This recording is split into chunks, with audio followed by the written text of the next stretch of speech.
Welcome to Technologically Challenged, the one channel where we talk about tech, review them, unbox them, and for some very weird reason we sometimes joke about them as well.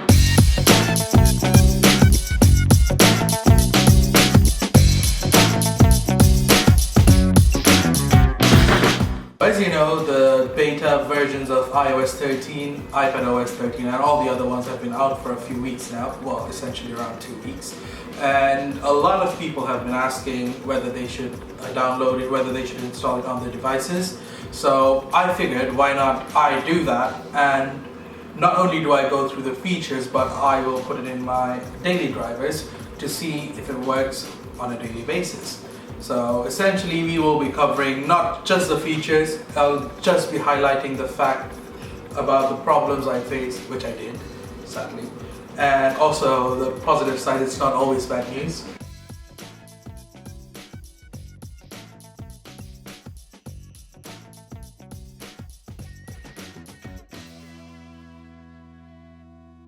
Three weeks later. First, we have iOS 13 and the iPhone. Over here we will look at three main features that I had to go through and I pretty much used every single day. Firstly, it was something that got the biggest cheer out of the bunch when Apple introduced it in the keynote. We are bringing dark mode to iOS. Nothing else. No special features, but just the pixels just turning off so that you get truer black. If you have OLED screens, it is fantastic. It looks amazing. It gives you that extra special feel, but functionality wise, honestly, I don't know if there's something that it brings to the table. It is said that it will save some battery, but in my 3 weeks, I have not faced it at all. Second of all, it is the weirdest thing, and that is the volume HUD. So the volume HUD that we face every now and then, it is one of those things which you don't know that you hate unless you see that it's no longer there. As you can see that they've removed it, it does not just take up the middle of the screen completely. It goes on from silent mode to normal mode. It's just a normal, nice drop down. Thank you, Apple, for doing it after so long, but finally still bringing it to the table. So props to Apple again. And last but not least is Apple Pay.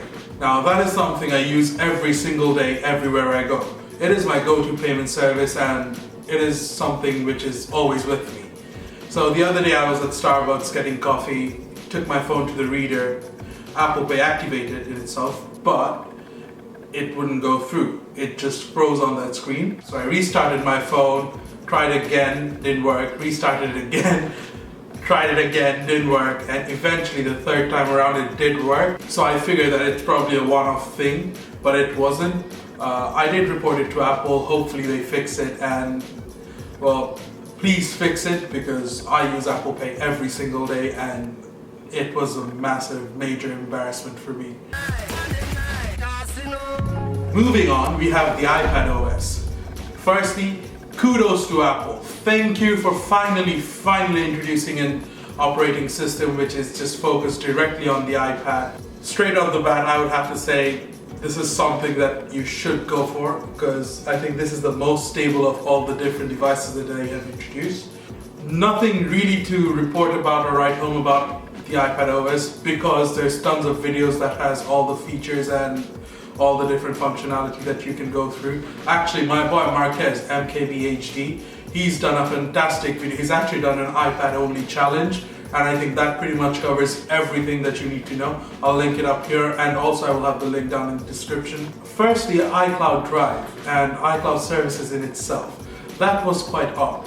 Every time I wanted to go into files, iCloud Drive was missing. I thought it had something to do with Apple and their iCloud services not being up at that point. That was not the case. So that was one of the biggest problems I faced. That was the only problem, and if you're not too dependent on iCloud Drive, then you have nothing to worry about at all. Next, we have macOS Catalina, and boy, that is a big one. We're moving out of the desert into the beautiful waters off the California coast, a place for sailing, diving, and so much more. It's macOS Catalina. It's got great features, great functionalities. I think 95 Mac has done a fantastic video. Benjamin over there did a fantastic video. My boy Brian Tong did a fantastic video covering the main features of that. So once again, I will just cover the problems that I face so that you know that if it's something you should go for or not. And right off the bat, if you're someone who does creative work, if you're someone who produces stuff, if you're someone who uses this for Photoshop, film editing, any creative thing, music making or anything, do not, by any means, do not install it on your daily driver.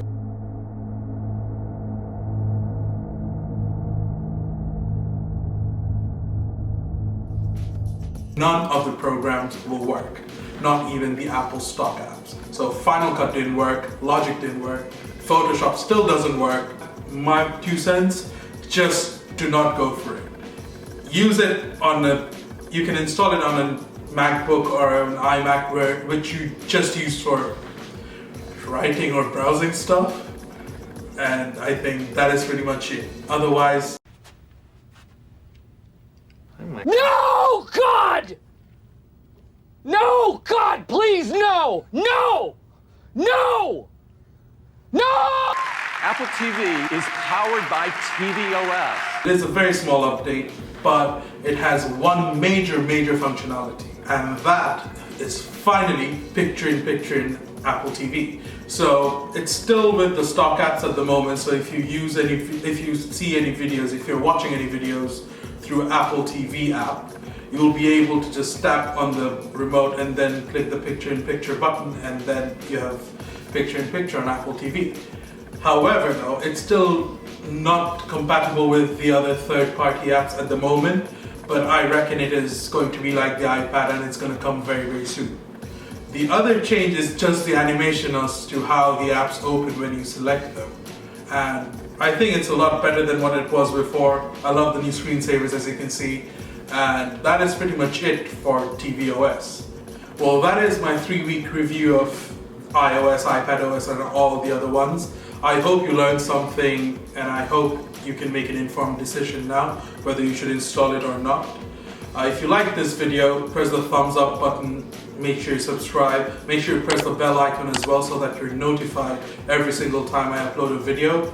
If you dislike the button, or as my boy John says, if you hate my stupid face, press the thumbs down button. That's also there for a reason. Then put it down on the comment section as to what I can change and how I can make it even better. So that's it for this video. I hope you loved it, and keep an eye out for the next one. Cheers!